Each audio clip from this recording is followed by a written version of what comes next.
Mars media நேயர்களுக்கும் அன்பர்களுக்கும் இந்த நாள் இனிய நாளாக அமைய எல்லாம் வல்ல இறைவனை பிரார்த்திக்கின்றோம். இந்த சேனல் உங்களுக்கு பிடிச்சிருந்தா மறக்காம சப்ஸ்கிரைப் பண்ணுங்க, ஷேர் பண்ணுங்க, லைக் பண்ணுங்க, கமெண்ட் பண்ணுங்க. ஓம் ஸ்ரீ குருப்யோ நமः. வக்ரதுண்ட மகாகாய சூரியகோடி சமப்பிரப நிர்விக்னம் குருமே தேவ சர்வகாரியேஷு சர்வதா. மார்ஸ் மீடியா நேயர்கள் எல்லாருக்கும் ஜோதிட குருஜியின் இனிய வணக்கங்கள், வாழ்த்துக்கள், ஆசீர்வாதங்கள்.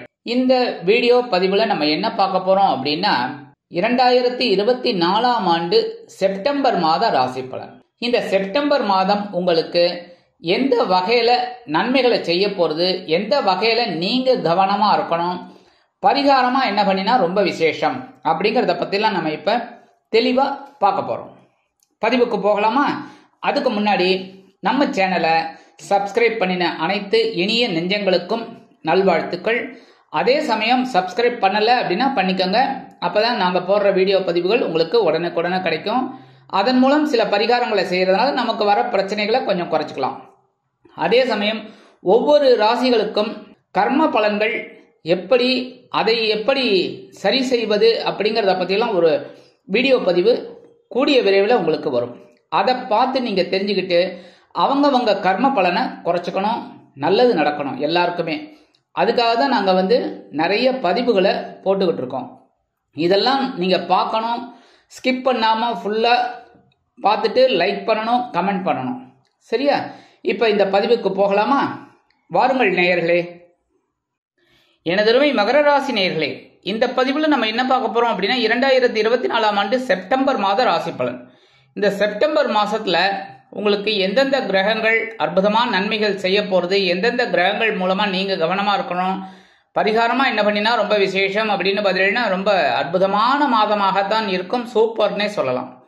ஏன்னா பெரும்பாலான கிரகங்கள் உங்களுக்கு அனுகூலமாக இருக்கிறது. இந்த மகரம் அப்படின்னாலே உத்திராடம் 2, 3, 4 ஆகிய பாதங்கள், திருவோணம் மற்றும் அவிட்டம் 1, 2 ஆகிய பாதங்களில் பிறந்தவர்கள். உங்களோட ராசிநாதன் சனீஸ்வர பகவான், கால பைரவர் அதிதேவதை. ஃபர்ஸ்ட் ஆஃப் ஆல் முதல்ல உங்க மாத கிரகநிலைகளை ஆராய்ந்து பார்க்கும் பொழுது உங்களது ராசிநாதனும் தனவாக்கு குடும்பஸ்தானாதிபதியுமான சனீஸ்வர பகவான் தனவாக்கு குடும்பஸ்தானத்துல வக்ரகதியில் இருக்கார். பரவாயில்ல. ஏன்னா 2ஆம் இடம் அப்படிங்கும்போது உங்களுக்கு 7.5 சனி பாத சனியா போயிட்டு இருக்கு. அதுல இப்ப வக்ரகதியில இருக்கார். வக்ரகதி அப்படிங்கும்போது ஓரளவுக்கு உங்களுக்கு சில அனுகூலங்கள் இருக்கு. அப்படின்னாலும் கொடுத்த வாக்குறுதிகளை ஓரளவுக்கு காப்பாற்றி மகிழ்கிறீர்கள். அதேமாதிரி குடும்பத்துல சில குழப்பங்கள்லாம் இருக்கு. சில பேருக்கு குடும்பம் அமையறதே பெரிய இதா இருக்கு, விஷயமா இருக்கு. சில நேரத்துல குடும்பத்தை விட்டு எங்கேயோ இருக்கிறவங்களுக்குலாம் என்னடா அது குடும்பத்தை விட்டு இந்த மாதிரி ரொம்ப தூரத்துல இருக்கோமே அப்படிங்கிற ஒரு எண்ணம் இருக்கும். ஆனாலும் சில நேரங்கள்ல சில மனக்குழப்பங்களும் இருக்கும், மன சந்தோஷங்களும் இருக்கும். 3, 12 கூடிய அதிபதி குரு பகவான் பஞ்சமஸ்தானத்துல இருக்கிறது ரொம்ப ரொம்ப விசேஷம். ஏன்னா சுப கிரகம். அது உங்களுக்கு சகாயாதிபதி, அதே சமயம் விரையாதிபதி. இந்த குரு பகவான் 5ஆம் இடத்துல குழந்தைகளின் மூலம் சந்தோஷம் இருக்கும். குழந்தைகளுக்காக சில செலவுகளை விரும்பி செய்வீர்கள். எடுக்கிற காரியங்களும் உங்களுக்கு அற்புதமாக நிறைவேறும். உத்தியோகத்தில் நீங்க எதிர்பார்க்கிற உயர்வுகள், தொழில் வியாபாரத்தில் நீங்க எடுக்கிற காரியங்கள் அற்புதமாக நிறைவேறும். இன்னைக்கு இந்த குருவோட பார்வை பலம் அப்படின்னு பார்த்தீங்கன்னா உங்களோட பாக்கியஸ்தானத்துல 5ஆம் பார்வையை விழறது ரொம்ப விசேஷம். தந்தையார் ஆதரவாக இருப்பார். தந்தை வழி உறவினர்கள் ஆதரவாக இருப்பார்கள். பூர்வீக சொத்துக்கள் உங்க கைக்கு வரத்துக்கு வாய்ப்புகள். அடுத்தபடியா 7ஆம் பார்வை உங்களோட லாபஸ்தானத்தை பார்த்துட்டு இருக்கார். அதனால லாபங்கள் கண்டிப்பா வரும். உத்தியோகத்துல உயர்வுகள், தொழில் வியாபாரத்துல லாபங்கள் கண்டிப்பாக வரும். சில பேருக்கு புதுசா தொழில் தொடங்கக்கூடிய ஒரு வாய்ப்புகளும் உருவாகும். அடுத்தபடியா 9ஆம் பார்வையா உங்க ஜென்மராசியை பார்த்துட்டு இருக்காரு. அற்புதமான ஒரு நிகழ்வு. ஏன் அப்படின்னா ஒரு சந்தோஷம் கண்டிப்பா இருக்கும். ஒவ்வொரு காரியங்கள்லயும் உங்களுக்கு வெற்றிகள் கிடைக்கிறதுனாலே சந்தோஷம் அதிகமா இருக்கும். அடுத்தபடியா 4, 11 கூடிய அதிபதி செவ்வாய் பகவான் பகிர்வன ரோகஸ்தானமாக 6ஆம் இடத்துல இருக்கிறது ரொம்ப ரொம்ப விசேஷம். அதுவும் இந்த செவ்வாய் 3, 6, 10, 11 ஆகிய உபஜய ஸ்தானங்கள்ல இருந்தார்னாலே அற்புதமான ஒரு முன்னேற்றம். ஏன் அப்படின்னா இவர் தான் உங்களுக்கு சுகாதிபதி, லாபாதிபதி. அற்புதமான சுகங்கள் சேரக்கூடிய நேரம். உத்தியோகத்தில் மறைமுக எதிர்ப்புகள் விலகும். முன்னேற்றம் கண்டிப்பாக சேரும். அதே மாதிரி உடல் ஆரோக்கியமும் சிறப்பாக இருக்கும். மருத்துவ செலவுகள் குறைய வாய்ப்புகள் சேரும்.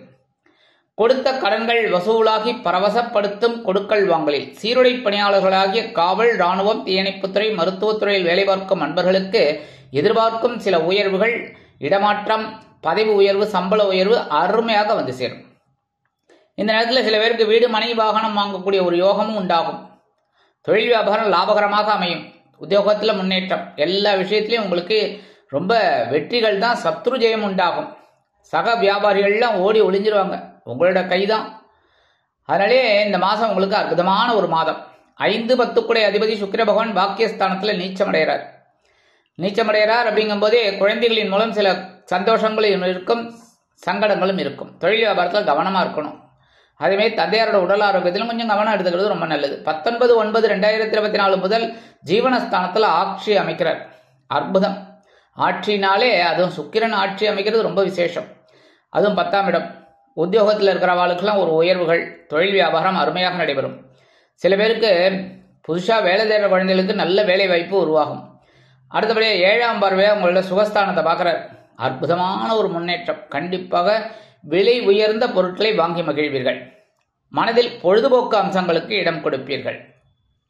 6-9 அதிபதி புத பகவான் அஷ்டம ராசியில் இருக்கார். 8ஆம் இடத்துல மறைவு அப்படின்னாலும் மறைந்த புதன் நிறைந்த லாபத்தை கொடுப்பார். அதுவும் இவர் தான் பகைரோன ரோகாதிபதி, பாக்கியாதிபதி. கண்டிப்பாக ஒரு நல்ல நல்ல நிகழ்ச்சிகள்லாம் நடக்கும். தந்தையார் ஆதரவாக இருப்பார்கள். அதே மாதிரி எடுக்கிற காரியங்களும் அற்புதமாக நிறைவேறும். தொழில் வியாபாரத்தில், உத்தியோகத்திலையும் அப்படிதான்.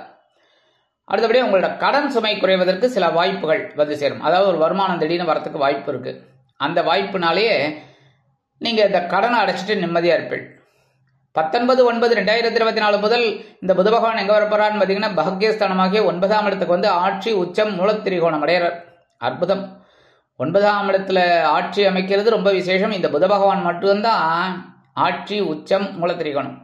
மற்ற கிரகங்களுக்கெல்லாம் பார்த்தீங்கன்னா ஆட்சி ஒரு இடத்துல, உச்சம் ஒரு இடத்துல இருக்கும், மூலத்திரிகோணம் ஒரு இடத்துல இருக்கும். சில பேருக்கு இந்த சனீஸ்வர பகவானுக்கு பார்த்தீங்கன்னா ஆட்சி, மூலத்திரிகோணம் இருக்கும். உச்சம் வந்து துலாம் ராசி, இந்த மாதிரிலாம் அமையும். ஆனால் இந்த புத பகவான் மட்டும்தான் உங்களுக்கு 9ஆம் இடத்துல ஆட்சி, உச்சம், இந்த மூலத்திரிகோணம் அற்புதமான இது. தந்தையார் ஆதரவாக இருப்பார். இந்த நேரத்தில் உங்களுக்கு பாக்கியங்கள் அதிகமாகும். அதாவது எவ்வளோ சொத்து சுகம் இருந்தாலும் அனுபவிக்கிற ஒரு பாத்தியதை இருந்தால் தான் நல்லது. அனுபவிக்கவே முடியல அப்படின்னா ஒரு பிரயோஜனம் இல்லை. அந்த வகையில் 9ஆம் இடத்துல ஆட்சி அமைக்கிறது ரொம்ப விசேஷம். உங்களுக்கு சந்தோஷமான ஒரு செய்திகள்லாம் கிடைக்கும். மூலத்திரிகோணம் அப்படின்னா சூரியனுக்கு ரொம்ப அற்புதமாக பக்கத்தில் இருக்கிறதுனால அவரோட ஒளியை முழுவதுமாக வாங்க போகிறார். அதனாலே உங்களுக்கு எடுக்கிற காரியங்கள் அற்புதமாக நிறைவேறும். அதுவும் பாக்கியாதிபதி பாக்கியஸ்தானத்தில் இந்த மாதிரி இருக்கிறது ரொம்ப ரொம்ப விசேஷம். உத்தியோகத்தில் எல்லாத்துலேயுமே உங்களுக்கு முன்னேற்றம். கல்வி பயிலும் மாணவ மாணவிகள் கல்வியில் அற்புதமான ஒரு முன்னேற்றத்தை கண்டிப்பாக காண்பார்கள், சிறந்து விளங்குவார்கள். அடுத்தபடியாக அஷ்டமாதிபதி சூரிய பகவான் அஷ்டம ராசியில் ஆட்சி அமைத்து சஞ்சாரம் பண்றார். 8ஆம் இடத்து அதிபதி 8ஆம் இடத்துல இருக்கிறது. அதுவும் ஆட்சி அப்படின்னாலும் சூரிய பகவான் இருக்கிறதுனால இவர் வந்து பாதி சுபர் பாதி அசுபர். அதனாலேயே உங்களுக்கு உடல் ஆரோக்கியத்தில் கொஞ்சம் அப்பப்போ ஏதாவது ஒரு சில்மிஷம் வந்து போகும். நடாது அப்படின்னு நினச்சிட்டு ஒரு நாள் நல்லா ஹாஹா அப்படின்னு, ஒரு நாள் பார்த்தா ஒரு சரியில்லை, சரி டாக்டர் போய் பார்க்கலாமா அப்படிங்கிற மாதிரிலாம் இருக்கும். அதேமாரி எடுக்கிற காரியங்கள்லையும் பார்த்தீங்கன்னா ஒரு நாள் நல்லா வேகமாக வேலை செய்வீங்க, சில நாள் அப்படியே ஒரு மாதிரி இருப்பீங்க. சரி நீங்கள் வேணால் உத்தியோகத்தில் லீவ் போட்டு கொஞ்சம் ரெஸ்ட் எடுக்கலாமா அப்படிங்கிற மாதிரிலாம் ஒரு சிச்சுவேஷன் இருந்தாலும் மனசை தளர விடாமல் எல்லாத்தையும் ஒரு அற்புதமாக வேலை செய்யணும்னு நினச்சிக்கோங்க, கண்டிப்பாக நல்லது. அதே மாதிரி 17/9/2024 முதல் அஷ்டமாதிபதி சூரிய பகவான் பாக்கியஸ்தானத்துக்கு வந்துடுறார். அற்புதம். 9ஆம் இடத்துக்கு வந்தோடனே ஒரு மாற்றங்கள் உங்களுக்கு கண்டிப்பாக கிடைக்கும். சில பேருக்கு வீடு, மனை, வாகனம் இதெல்லாம் வாங்கக்கூடிய ஒரு யோகம். எடுக்கிற காரியங்கள் அற்புதமாக நிறைவேறும். தந்தையார் ஆதரவாக இருப்பார். இந்த பூர்வீக சொத்துக்கள் உங்கள் கைக்கு வரத்துக்கு வாய்ப்புகள் இருக்கு. அடுத்தபடியாக ராகு பகவான் சகாயஸ்தானமாகிய 3ஆம் இடத்துல இருக்கார். இந்த நேரத்தில் உங்களோட முயற்சிகள் பலிதமாகும். நீங்கள் எடுக்கிற முயற்சிகள் பலிதமாகும். முயற்சிகளை எடுக்கணும் கண்டிப்பாக. அந்த மாதிரி இருந்தாலே ரொம்ப நல்லது. இளையவுடன் பிறப்புகள் ரொம்ப அனுகூலமாக இருப்பாங்க. அவங்க மூலமாக நீங்கள் எதிர்பார்க்கிற சில காரியங்களை சாதிச்சுக்கலாம். அதேமாரி உத்தியோகத்தில் நீங்கள் எடுக்கிற காரியங்கள் அற்புதமாக நிறைவேறும். தொழில் வியாபாரமும் நல்லபடியாக திருப்திகரமாக இருக்கும். இந்த வெளியூர் போய் படிக்கணும், வெளியூரில் போய் உத்தியோகம் பார்க்கணும், வெளிநாடு போய் படிக்கணும், வெளிநாடு போய் உத்தியோகம் பார்க்கணும்னு நினைக்கிற குழந்தைகள்லாம் தாராளமாக இந்த நேரத்தை நீங்கள் உபயோகப்படுத்திக்கணும். சரியா? அடுத்தபடியாக கேது பகவான் சாயா கிரகமான மற்றொரு சாயா கிரகமான கேது பகவான் எங்கே இருக்காருன்னு பார்த்தீங்கன்னா பாக்கியஸ்தானமாக்கி 9ஆம் இடத்துல இருக்கார். குருவோட பார்வையை வாங்கிட்டு அதனாலே ஓரளவுக்கு நன்மைகள் உண்டாகும். எடுக்கிற காரியங்களில் கொஞ்சம் கவனமாக இருப்பீங்க. முன்னேற்றம் கண்டிப்பாக வந்து சேரும். எல்லா விஷயத்துலையுமே மனதை ஆன்மீக பாதையில் நீங்கள் திருப்பினீங்க அப்படின்னாலே கண்டிப்பாக நிறைய பலாபலன்கள் உங்களுக்கு வந்து சேரும். ஆக மொத்தத்தில் அதிகமான கிரகங்கள் உங்களுக்கு ரொம்ப அற்புதமான ஒரு முன்னேற்றத்தை கொடுக்கிற விதத்தில் இந்த மாதம் இருக்குது. சரி, பரிகாரமாக என்ன பண்ணினா ரொம்ப விசேஷம் அப்படின்னா, நவ கிரகங்களில் உள்ள சனீஸ்வர பகவானிற்கு சனிக்கிழமைகளில் சனி பகவான் காயத்ரி சொல்லி வழிபாடு பண்ணுங்க.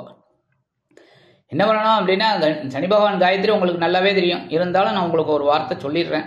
ஓம் காகத்வஜாய் வித்மகே கட்கஹஸ்தாய் திமிகி தன்னோ மந்த பிரச்சோதயாத். தினந்தோறும் 27 தடவை சொல்லுங்க. சனிக்கிழமை 108 தடவை சொல்லுங்க. ரொம்ப நல்லது. என்ன, ஒரு 10 நிமிஷம் ஆக போகிறது, அவ்வளோதான். அதனால் இந்த காயத்ரி சொல்ல சொல்ல சொல்ல உங்களுக்கு கண்டிப்பாக மனசில் இருக்கிற கவலைகள் குறையும், எடுக்கிற காரியங்கள் அற்புதமாக நிறைவேறும். ஆக இந்த சின்ன பரிகாரம் பண்ணினீங்கனாலே 2024ஆம் ஆண்டு செப்டம்பர் மாதம் உங்களுக்கு அற்புதமான ஏற்றம் தரும் மாற்றம் தரும் இனிமைகளை அள்ளித்தரும் மாதமாக அமையும் என்று கூறி விடைபெறுகிறேன். நன்றி, வணக்கம். மீண்டும் ஒரு அருமையான பதிவில் நான் உங்களை மனமகிழ்ச்சியோடு சந்திக்கிறேன். வாழ்த்துக்கள். வாழ்க வளமுடன். இந்த சேனல் உங்களுக்கு பிடிச்சிருந்தா மறக்காம சப்ஸ்கிரைப் பண்ணுங்க, லைக் பண்ணுங்க, ஷேர் பண்ணுங்க.